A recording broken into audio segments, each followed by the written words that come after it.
تمام اہلیان وطن کو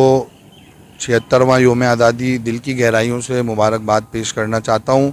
قائد اعظم محمد علی جناح اور دیگر ہمارے رہنماؤں کی مستقل ایک جہد مسلسل اور مستقل جد و جہد اور عظیم قربانیوں کے صلے میں یہ وطن ہمیں حاصل ہوا۔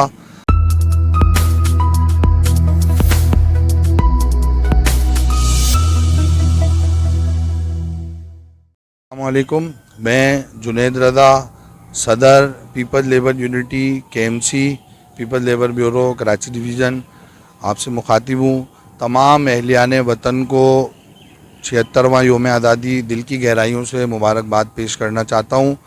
تمام اہلیان وطن کے لیے، تمام اہلیان وطن کے جو ہمارے اہل وطن کسی بھی ملک میں کہیں بھی رہتے ہیں، ان کے لیے یہ دن 14 اگست 2023 76واں یوم آزادی خوشیوں کا پیغام لے کر آیا ہے۔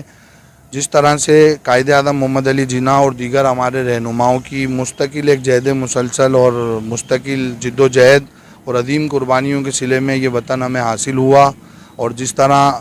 قائد عوام شہید ذوالفقار علی بھٹو نے اس ملک کو ایک متفقہ آئین دیا، اسی روایت کو، اسی جہد مسلسل کو برقرار رکھتے ہوئے، جس طرح شہید رانی نے بے نظیر بھٹو صاحبہ نے اپنی جان کا نذرانہ پیش کیا، اسی تسلسل کو برقرار رکھتے ہوئے جناب آصف علی زرداری صاحب نے جس طرح سے کہا کہ پاکستان کو بچانے کے لیے، پاکستان کی معیشت کو بحال کرنے کے لیے، پاکستان کی ڈوبی ہوئی معیشت، پریشان حال معیشت کو